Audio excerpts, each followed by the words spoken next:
सवाल प्रैक्टिस करके जाने, ताकि जो सवाल आपको एग्जाम में नया मिले वो आपको परेशान ना करे। ठीक है, तो यहां पर सवाल क्या है, देखो 2.644 का स्क्वायर 2.356 का स्क्वायर बटे 2.88 0.288। अगर एक नया बच्चा इस सवाल को देखेगा तो वो डर जाएगा, वो डर जाएगा कि यार ये मैं क्या करूं इसका, क्या मैं 2.644 का स्क्वायर करूं, क्या मैं 2.356 का स्क्वायर करूं, यार ये 4 डिजिट की वैल्यू है, अगर मैं इसका स्क्वायर करने गया तो मैं तो यहीं पे ही टाइम वेस्ट कर जाऊंगा अपना। लेकिन एक पैटर्न होता है, मैंने कहा सिंप्लीफिकेशन हो, सर्ड सिंडेसिस हो, इन सवालों में बच्चे एक पैटर्न होता है, वो पैटर्न आप सीख लेंगे तो सवाल आपके लिए आसान हो जाएंगे। भाई आपने आपने एक चीज बहुत अच्छे से पढ़ी है कि ए स्क्वायर माइनस बी स्क्वायर क्या होता है। आप कहेंगे सर ए प्लस बी और क्या ए माइनस बी होता है। भाई क्या आपने ये चीज नहीं पढ़ी? और अगर नहीं पढ़ी तो आप इसे नोट डाउन कर लीजिए, और अगर पढ़ी है तो बहुत अच्छी बात है। क्या कि ए स्क्वायर माइनस का बी स्क्वायर बराबर ए प्लस बी और ए माइनस बी। एक बार दोनों को जोड़ दिया और एक बार दोनों को घटा दिया। क्या ये चीज आपको इसी फॉर्म में नहीं लग रही है, ए स्क्वायर माइनस बी स्क्वायर की फॉर्म में? भाई ए स्क्वायर माइनस बी स्क्वायर की फॉर्म में आपको नहीं दिख रही ये चीज? अब आप कहेंगे कि सर यहां पर प्लस का साइन भी तो हो सकता था। नहीं हो सकता था, नहीं हो सकता था प्लस का साइन। कोई भी बच्चे के दिमाग में सवाल आए तो वो नोट कर लो कि यहां पर प्लस का साइन हो ही नहीं सकता था। रीजन है बच्चे, मैंने आपको बताया कि ये पैटर्न पे होते हैं सवाल। अगर यहां प्लस का साइन आ गया तो आप इसे सॉल्व करने में 10 से 15 मिनट लगा जाओगे, और एग्जामिनर नहीं चाहता कि किसी सवाल में आप 10 से 15 मिनट लगाओ। वो आपका दुश्मन नहीं है कि आपसे बदला लेना चाह रहा है कि इसको 15 मिनट में सवाल कराऊं मैं, नहीं, वो आपकी बुद्धि चेक करना चाह रहा है कि यहां पर ये पैटर्न है, क्या बच्चे को पता है कि ए स्क्वायर माइनस बी स्क्वायर बराबर ए प्लस बी और ए माइनस बी होता है। वो जस्ट ये चेक करना चाहता है, आपको पता है, दैट्स इट। ठीक है, तो यहां पर अब ए स्क्वायर माइनस बी स्क्वायर करेंगे तो एक बार दोनों को जोड़ दिया और एक बार दोनों को घटा दिया, तो कितना होगा 2.644 प्लस 2.356। भाई एक बार तो दोनों को जोड़ दिया ए प्लस बी और एक बार दोनों को घटा दिया 644 माइनस 2.356। एक बार दोनों को घटा दिया और बटे में क्या था 0.288। सवाल यहीं पे खत्म हो गया। बस आपको यह पता होना चाहिए कि ए स्क्वायर माइनस बी स्क्वायर बराबर ए प्लस बी और ए माइनस बी होता है। जोड़ेंगे कितना होगा, 6 और 4 10 हासिल का 1, 5 4 9 और 1 10 हासिल का 1, 6 और 3 9 और 1 10 हासिल का 1, 2 2 4 और 1 5, 5.000 ही होता है।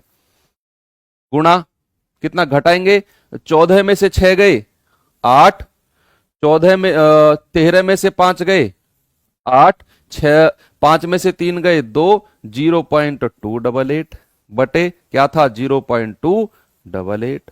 क्या बच्चे इससे एक कट गया पूरी तरह, देख लो बचा क्या 5। आंसर क्या होगा, ऑप्शन नंबर सी आपका बिल्कुल सही है। देखो कितना बड़ा कितना भयंकर सवाल था, लेकिन जैसे ही आपको पता चला कि ए स्क्वायर माइनस बी स्क्वायर बराबर ए प्लस बी और ए माइनस बी होता है, सवाल ने दम तोड़ दिया वहीं पे, आपके सामने घुटने टेक दिए सवाल ने वहीं पे, जहां आपको पता चला कि ये विधि लगेगी इसमें।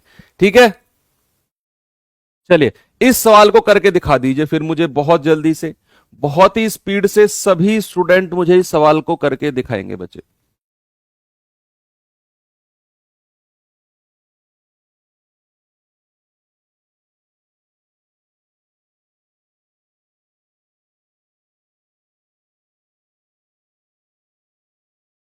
देखिए क्या है सवाल में, आपको जस्ट एक मेजर करना है कि इसमें पैटर्न क्या वही लगेगा, ए स्क्वायर माइनस बी स्क्वायर। बच्चे ए स्क्वायर बीच में प्लस का साइन नहीं हो सकता, मेरी बात समझो।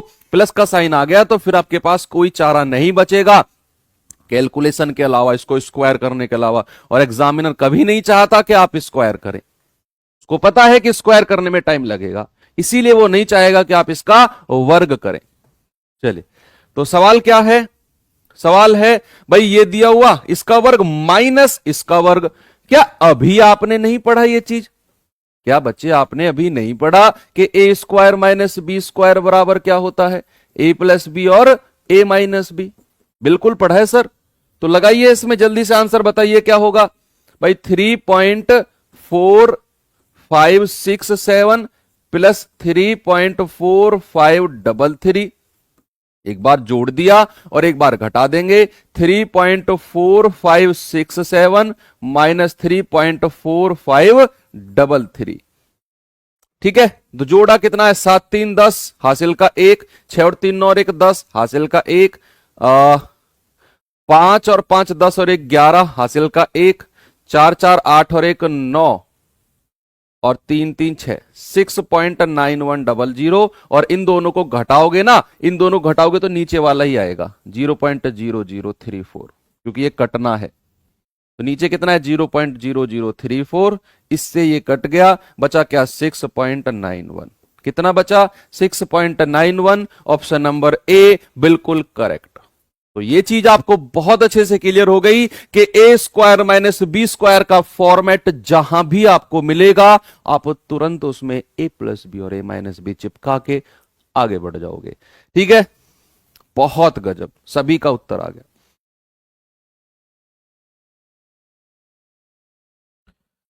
चलिए, कुछ इस तरह के सवाल आपको परेशान करते हैं। भाई इतना बड़ा सवाल नहीं है, ये दोनों लैंग्वेज में लिखा हुआ है, इसीलिए परेशान कर रहा है ये आपको। मैं एक ही लैंग्वेज में दिखा देता हूं।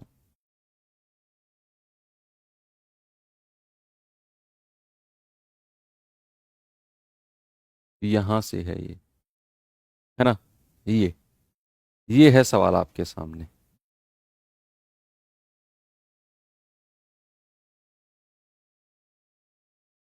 देखना इस तरह के सवालों को हम कैसे सॉल्व करते हैं।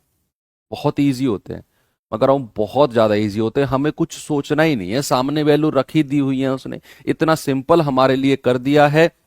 वो देगा कि √13 का मान इतना। बच्चे √13 का मान अगर उसने इतना दे दिया ना, और आपको पता है कि √13 का मान ये नहीं होता, तो आप अपना दिमाग नहीं लगाएंगे। जो एग्जामिनर ने कह दिया, एग्जामिनर ने कह दिया कि दिन को रात बोल दिया, तो बच्चे रात ही मानना है आपको, दिन को। और वो मनवा भी लेता है आपसे, आपको पता भी नहीं है, वो दिन को रात कहवा भी लेता है और आप मान भी लेते हो। रीजनिंग में क्या आपने वो सवाल नहीं पढ़े कोडिंग डिकोडिंग के कमल को गुलाब कहा, गुलाब को चमेली कहा, चमेली को दिन कहा, दिन को रात कहा। तो बताइए हम कब सोते हैं? रात में। मतलब ऐसा जो कोडिंग वाला वो कर, कुछ भी मैं बता रहा हूं, एग्जामिनर कुछ भी आपसे राजी करवा लेगा। तो एग्जामिनर ने जो कह दिया वही आपको मानना है। क्या कि √13 का मान अगर 3.605 ये है, √130 का मान 11.4, यही मानना है हमको, चाहे ये हो चाहे ना हो, ये मानना है। तो बताइए √1.3 इतने का और इतने का। बच्चे इस तरह के सवालों में ना हम कुछ ना कुछ इस तरह से चीजों को सेट करते हैं। मैंने क्या कहा? हम कुछ इस तरह से चीजों को सेट करते हैं कि हमें या तो √13 मिले या √130 मिले। जिसका मान उसने दिया हुआ है ना, या तो हमें √13 मिले, या तो इसके अंदर जो हमें पूछ रहा है ना, इसके अंदर या तो मैं √13 बनाऊंगा या फिर मैं √130 बनाऊंगा। इन दोनों में से कोई बनाऊंगा, दोनों भी बना सकता हूं, बशर्ते मेरे लिए चीजें आसान हो। कैसे? देखो, मुझे उसने दिया हुआ है रूट के अंदर क्या 1.3 दी। भैया रिवीजन हम शुरू कर दिए हैं और फिर भी वीडियो देख रहे हैं, शुरुआत के नंबर सिस्टम, कोई दिक्कत नहीं है, कोई दिक्कत नहीं विशाल भाई, देखिए। चलिए, यहां पर क्या है? √1.3, √1.3। अब मैंने कहा या तो मैं इसे √13 बनाऊंगा, सामने देखो सामने, या तो मैं इसे √13 बनाऊंगा या फिर मैं इसे √130 बनाऊंगा। अभी मैं इसको सॉल्व कर रहा हूं, आप समझना। बच्चे कमेंट मत करो, सामने देखो। बहुत अच्छा सवाल है। अगर मेरा डिस्टर्बेंस, माइंड डिस्टर्बेंस हुआ तो मैं ना तो अच्छे से तुम्हें समझा पाऊंगा, और आपका माइंड डिस्टर्ब हुआ तो ना आप अच्छे से समझ पाओगे। सुनना क्या है, यहां पर रूट के अंदर 1.3 है, 1.3 है, ठीक है। तो या तो आप √13 बनाओगे या √130 बनाओगे। अब मैं इसी को उठा रहा हूं, अगर मैंने रूट के अंदर 1.3 है, मैंने पॉइंट हटाया और बटे 10 कर दिया, मैंने पॉइंट, आप यहीं से सारी चीजें समझ जाओगे कि सवाल में कुछ भी नहीं है सर, हमें डरा रहा था सवाल। देखना, ये 1.3 है, मैंने पॉइंट को हटाकर 13/10 कर दिया, बच्चे √13। अब ये रूट देखो, ये होता है ना जो √a/b, इसको आप, ये सर्ड सिंडिसिस में मैं आपको पढ़ाऊंगा, इसको आप अलग अलग लिख सकते हो, √a/√b, ऐसे आप कर सकते हो। इसे आप कहीं कोने में लिख लो, हालांकि घातांक करनी में हम ये पढ़ेंगे। तो क्या मैं इसको √13/√10 लिख सकता हूं? बिल्कुल लिख सकते हो सर। √13 का मान तो आपको दे दिया, क्या √10 का मान आपको कहीं दिया है उसने? सोचो, √13 का मान तो उसने दे दिया भाई साहब ने, क्या उसने √10 का मान कहीं दिया आपको? नहीं दिया। इसका मतलब अभी हमें कुछ और करना है, हमने पॉइंट हटाकर एक जीरो तो लगा दी नीचे, बच्चे आप 130 बना लो इसे, तो एक जीरो ऊपर और एक जीरो नीचे करनी पड़ेगी। अब आपको चीजें क्लियर हो गई। अगर आपने पॉइंट हटाकर केवल एक जीरो लगाया तो ये √13/√10 बनता, और √10 का मान आपको नहीं पता, नहीं सवाल में दिया। इसका मतलब √13 से बात नहीं बनेगी, हमें √130 बनाना है, तो एक जीरो ऊपर और एक जीरो नीचे ले आए, तो कितना होगा भाई? ऊपर तो आ गया √130 और नीचे कितना आ गया? √100। अब बचे √100 का मान तो सबको पता होता है, 10 होता है ना? तो जिसका भाई √10 का अंडर रूट आप बाहर नहीं निकाल सकते थे, लेकिन √100 आपने निकाल लिया। और सबसे पहली बात मैंने आपको कहा कि या तो आपको √13 बनाना है या फिर √130 बनाना है, दोनों में से किसी एक को बनाना है आपको। ठीक है, अब चलिए सवाल पे शुरुआत से चलते हैं। भाई ये कितना था? ये कितना था? √1.3 प्लस ये कितना था? 1300। ये कितना था? ये था 0.013। अब यहां पर देखना, इसको मैं क्या कर दूं? इसको मैं क्या कर दूं? यहां पर मैंने पॉइंट हटाया तो कितना बना? 13/10। 13/10। और मैं यहां पर 10 का अंडर रूट नहीं निकाल पाऊंगा, तो मैं एक जीरो ऊपर और एक जीरो नीचे जोड़ देता हूं, है ना? प्लस यहां पर देखिए भाई, अब यहां पर 1300 है, यहां पर 1300 है, 1300 है। अब 1300 का क्या करूं मैं? 1300 का तो कुछ ना कुछ कर सकता हूं भाई। √13, 1300 को मैं ऐसे लिख सकता हूं, ऐसे लिख सकता हूं 13 और गुणा 100। 1300 को मैं ऐसे लिख सकता हूं 13 गुणा 100, तो √13 का मान भी मुझे मिल जाएगा और √100 का मान भी मुझे मिल जाएगा। ठीक है, प्लस ये क्या है? ये है मेरे पास 0.013। बच्चे पॉइंट हटाएंगे तो नीचे 3 जीरो आ जाएंगी, नीचे 3 जीरो आ जाएंगी। कितना आ गया? ये तो 13/1000 आ गया। √13 का मान तो आप बता सकते हो, क्या 1000 का अंडर रूट आप निकाल सकते हो? नहीं। इसका मतलब आपको इसे 130 बनाना पड़ेगा, तो ऊपर भी एक जीरो नीचे भी एक जीरो। भाई मेरे पास ऑप्शन है, अगर √13 से काम नहीं चल रहा है ना तो √130 बनाओ, लेकिन नीचे अंडर रूट प्रॉपर बनने चाहिए, नीचे अंडर रूट प्रॉपर बनने चाहिए। तो √130 का मान कितना है? 11.4, और 100 का अंडर रूट 10 होता है, प्लस √13 का मान कितना है? 3.605, और 100 का अंडर रूट 10 होता है, गुणा 10, प्लस √130 का मान कितना है? 11.4, और 10,000 का अंडर रूट, बाहर 2 जीरो निकल के आ जाएंगे, बाहर 2 जीरो निकल के आ जाएंगी। अब तो ये सवाल में कुछ भी नहीं है भाई, ये तो 1.14 बचेगा भाई, 10 से डिवाइड होगा, ये कितना होगा? 36 बनेगा। ये कितना बनेगा? 0.114, 0.114। इसे सॉल्व कर लीजिए। अब मैं यहां पर सॉल्व कर देता हूं भाई, पहले इन दोनों को जोड़ लीजिए, पॉइंट वाली चीजों को, तो 1.14, और पॉइंट के नीचे पॉइंट रहना चाहिए 0.114, तो 4 4 और 1 5 और 1 और 1 2, तो 1.254, 36 में जोड़ दीजिए, कितना आएगा 37.254, कितना आएगा 37.254 आ रहा है यार इसका आंसर तो।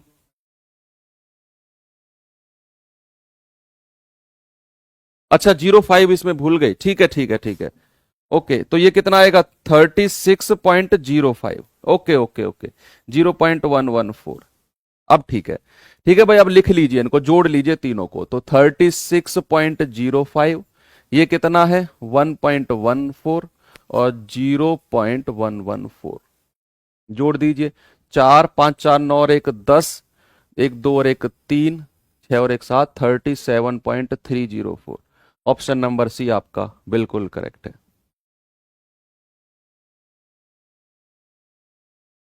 बच्चे वो 36.05 है, 10 की गुणा करोगे ना तो पॉइंट एक आगे बढ़ जाएगा। बस आपको क्या करना है, मेरी बात सुनना, आपको जस्ट या तो √13 बनाना है इनमें, या √130 बनाना है। अब कौन सा बनाए वो भी मैंने आपको बताया कि नीचे प्रॉपर वर्ग बनना चाहिए। अगर यहां पर 10 है तो एक जीरो ऊपर नीचे लगा के इसको 100 बना दूंगा। अगर यहां पर 3 जीरो थी, मैं इसका वर्गमूल नहीं निकाल सकता था, तो मैंने एक जीरो ऊपर नीचे लगा के इसको 4 जीरो कर लिया। ये एडजस्ट करना है आपको, ऊपर तो अपने आप एडजस्ट हो जाएगा, या तो 13 मिलेगा या 130 मिलेगा, और दोनों का वर्गमूल उसने कह दिया है आपसे, दोनों का वर्गमूल उससे आपने कह दिया है।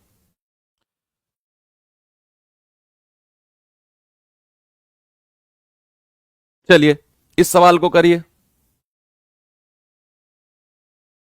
इस सवाल को देखेंगे, इस सवाल में क्या है।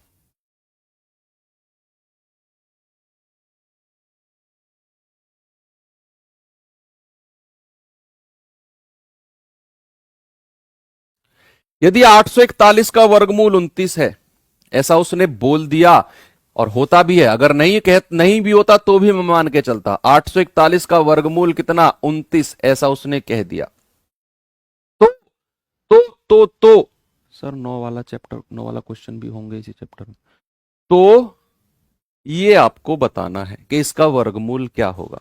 किसका वर्गमूल, इसका वर्गमूल। 0 कितनी जीरो है, 1 2 3 4 और 5, 5 जीरो हैं, तो 1 2 3 4 5 और 841। तो सबसे पहले आपका काम क्या है, पॉइंट को हटाना।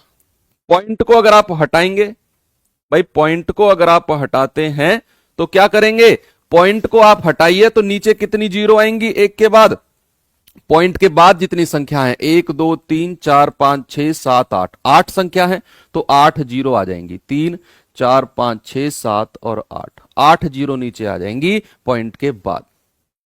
अब क्या बच गया, ये बच गया 841। भाई इसके पहले कितनी भी जीरो हो कोई फर्क नहीं पड़ता, और नीचे 8 जीरो। 841 का अंडर रूट तो आपको पता है 29 होता है, 841 का अंडर रूट तो 29 होता है।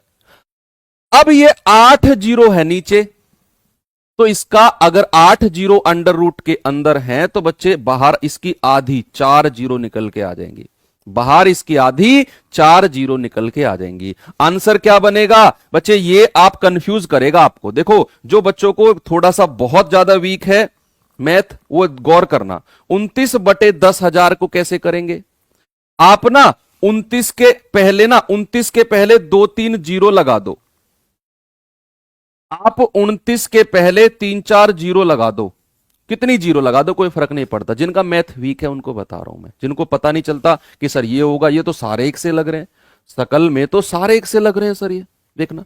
तो 29 से पहले 3-4 जीरो लगा दो, फिर आप देखो कि नीचे कितनी जीरो हैं, 4 जीरो हैं, तो लास्ट में पॉइंट लगाओ, और नीचे जीरो कितनी है 4, तो 4 संख्या पहले उठा के ले आओ इसको, तो 1 2 3 और 4 इस पॉइंट को, आंसर कितना होगा 0.0029। कितना होगा 0.0029। मैंने क्या कहा 29/10,000 था, मैंने 29 से पहले 3-4 जीरो लगा दी, फिर मैंने देखा नीचे जीरो कितनी है 4, तो मैंने लास्ट में पॉइंट को लगाया और उसे उठा के 4 संख्या पहले ले आया, तो 0.0029 आ गया। अगर मैं आपसे कहता कि मुझे बताइए 56/1 2 3 4 और 5 ये कितना होगा, तो आप क्या कहते? भाई ये मैं अगर कहता आपसे कि 56 और ये 5 जीरो है, तो आप क्या करते? इसका ये डेसिमल चैप्टर में शायद आपने ये पढ़ा होगा। अगर ये था तो आप क्या करते? आप करते कि बच्चे अगर ये इतना बड़ा तो समझ में नहीं आएगा, क्या करें, कितनी जीरो लगाएं। आप ना 56 से पहले 2 3 4 जीरो लगा दो, कितनी लगा दो कोई फर्क नहीं पड़ता। फिर आप देखो नीचे जीरो कितनी है, 1 2 3 4 5, 5 जीरो है, तो पॉइंट को उठाकर 5 संख्या पहले ले आओ, तो 1 2 3 4 और 5, आंसर कितना होगा? 0.00056। ये आपका आंसर हो जाएगा। 0.30 आएंगी, 2 जीरो नहीं आएंगी। गौर करना, यही तो मैं आपको सिखाना चाह रहा हूं, गड़बड़ आप कर रहे हो। बहुत सारे बच्चे 3 जीरो आएंगे, 0.0056। जैसे मैं आपसे कहूं कि मुझे बताइए कि 152/4 जीरो है, तो इसे आप कैसे करोगे? बच्चे आपने यहां पर 152 लिखा और उससे पहले 2 3 4 जीरो लगा दी। फिर आपने देखा क्या कि नीचे जीरो कितनी है? 4 जीरो है, तो पॉइंट लगा के 4 संख्या पहले ले आओ, कितना होगा? 0.0152। आंसर कितना होगा? 0.0152। खत्म, कुछ भी नहीं है।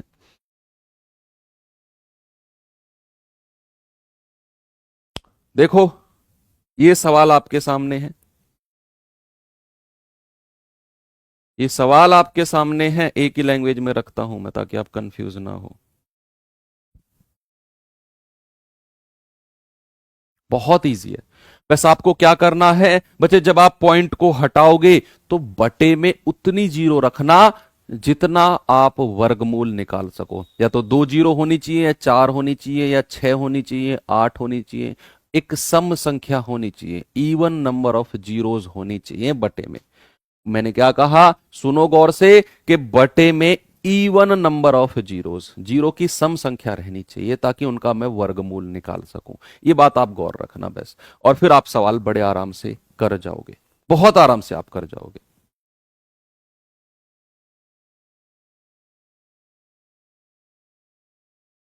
देखिए उसने कहा, ये बात उसने सिंपल सी बोल दी कि √4096 जो है ना वो 64 होता है। ये मानना है आपको, आपको दिमाग नहीं लगाना है।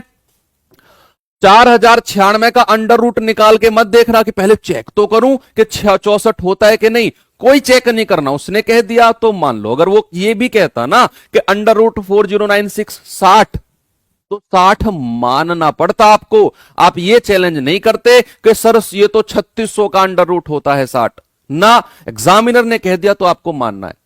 उसने कह दिया √4096 64, तो मैं दिमाग लगाऊंगा ही नहीं अपना कि होता है कि नहीं होता है। मुझे नहीं पता और मैं नहीं यूज करूंगा अपना दिमाग, मैं मान लूंगा कि ये 64 ही है। तो फिर मैं आगे की तरफ चलूंगा। अब चीजें सिंप्लीफाई करते हुए चलेंगे कि ये है, पॉइंटों को हटाते चलेंगे और नीचे हम जीरो की सम संख्या रखेंगे जिनका हम वर्गमूल निकाल सकें।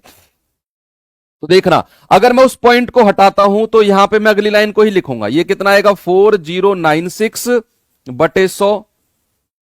भाई ये अगर आप अंडर रूट को हटाते हो तो पॉइंट के बाद 2 संख्या है, तो नीचे 2 जीरो आएंगी।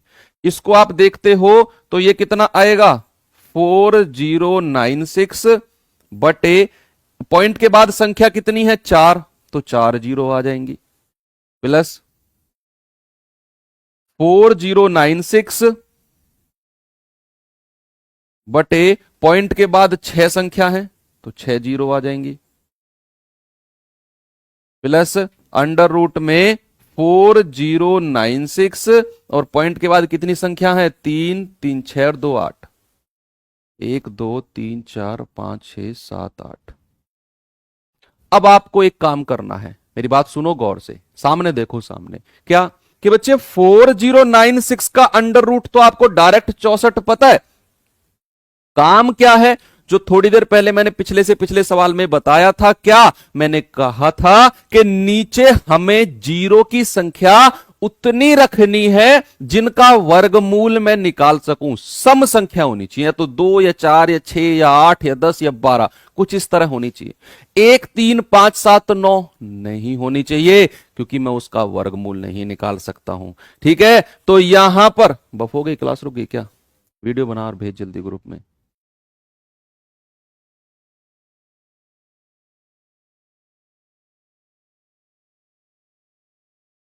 क्लास में प्रॉब्लम आ रही है, 1 मिनट होल्ड रखना आप लोग, हो जाएगी ठीक अभी।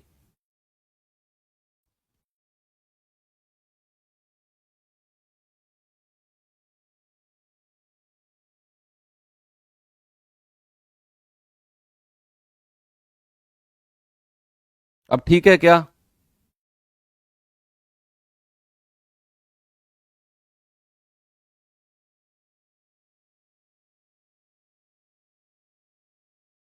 कुछ लोगों का ठीक चल रहा है यार। हम्म? अच्छा, एक बार बैक जाके फिर से क्लास को ओपन करना ना, शायद आपका ठीक हो जाएगी क्लास। एक बार बैक जाइए और फिर से ओपन करिए।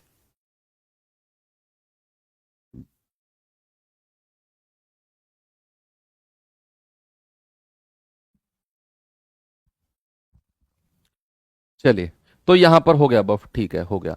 अब आपने देखा नीचे जीरो की संख्या तो 2 4 6 और 8 यानी कि सम संख्या है, इनका मैं वर्गमूल निकाल सकता हूं, बहुत आराम से निकाल सकता हूं, है ना। तो यहां पर 4096 का तो 64 लिखो, बटे बच्चे यहां पर 2 जीरो है तो 1 जीरो बाहर आ जाएगी।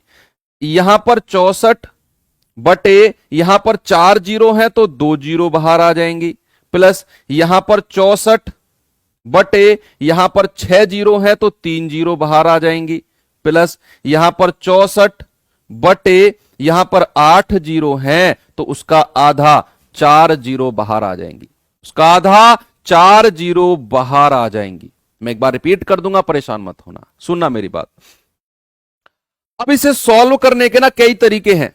एलसीएम एचसीएफ में आपने पढ़ा होगा, इसको सॉल्व करने के कई तरीके हैं कि बच्चे या तो आप पॉइंटों को लगाकर इन्हें पॉइंटों में ले जाओ चीजों को, या तो पॉइंटों में लगाकर इन्हें पॉइंटों में ले जाओ, या फिर आप एक काम कर सकते हो कि आप नीचे जीरो की संख्या बराबर बना लो कि ये 4 जीरो है, ये 3 जीरो है, ये 2 जीरो है, ये 1 जीरो है। ये जीरो की संख्या आप बराबर बना लो, तो फिर ये न्यूमरेटर आपस में जुड़ जाएंगे, ये जो हर है, जो अंश है, वो डायरेक्ट जुड़ जाएंगे। अगर डिनोमिनेटर हर बराबर होता है तो अंश डायरेक्ट जुड़ जाता है। 2/3 प्लस 1/3 हर बराबर है तो ये आपस में जुड़ जाते हैं, 2 प्लस 1/3। ऐसे ही मैं यहां पर हर को बराबर करने जा रहा हूं। तो ये 4 जीरो है तो ये 3 जीरो, एक एक जीरो ऊपर नीचे जोड़ के 4 बना दूंगा। ये 2 जीरो है तो 2 जीरो ऊपर नीचे जोड़ के 4 जीरो बना दूंगा। ये 1 है तो 3 जीरो जोड़ के मैं इसको 4 जीरो बना दूंगा। क्या सारी 4 जीरो बन गई? ओके, तो अब क्या होगा, अब अंश को जोड़ दो तो 6400, 64,000, 6400, 640 और 64 कितना होगा? 4 6 और 4 10, 6 और 4 10 और 1 11, 6 और 4 10 और 1 11, 6 और 1 7 बटे 4 जीरो है ना। अब 4 जीरो है तो पॉइंट कितनी संख्या बाद लगेगा? पीछे से 4 संख्या बाद, तो 7.1104। आंसर कितना आ जाएगा? 7.1104। ऑप्शन नंबर सी आपका बिल्कुल सही जवाब है। ठीक है, मैं रिपीट करता हूं, सवाल क्या था? सवाल था ये, √4096 बराबर 64। उसने कहा 40.96, 0 पॉइंट इतना, 0 पॉइंट इतना, ये बताना है। मैंने आपसे क्या कहा कि आप पॉइंटों को हटाइए, बटे जीरो करिए, बटे जीरो करिए, और नीचे जो जीरो है ना वो सम संख्या रहनी चाहिए। और बच्चे इस तरह के सवालों में सम संख्या रहेगी, सम संख्या रहेगी, क्योंकि उसने मुझे केवल इसका मान दिया है, केवल इसका मान उसने मुझे दिया है। तो नीचे ऑब्वियसली बात है आपकी जो संख्या जीरो की आएगी वो सम संख्या ही आएगी।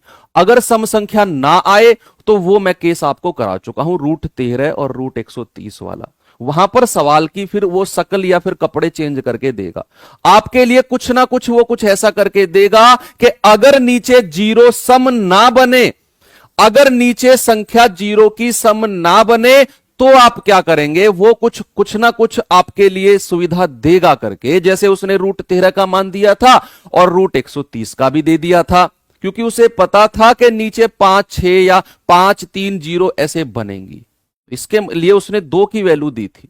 यहां पर उसने 1 का मान दिया है, मतलब कि यहां पर क्लियर है कि नीचे जो 0 बनेंगी वो सम संख्या ही बनेंगी, जिनका मैं वर्गमूल निकाल सकता हूं, जिनका मैं वर्गमूल निकाल सकता हूं।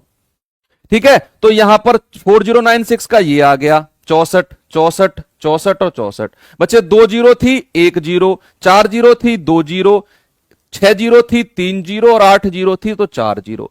अब मैंने क्या कहा, मैंने कहा कि आप डिनोमिनेटर को बराबर बना लो, हर को बराबर बना लो। तो ये 4 था, ये भी 4 कर लिया, ये भी 2 2 जीरो जोड़ के 4 कर लिया, ये भी 3 3 जीरो जोड़ के 4 कर लिया,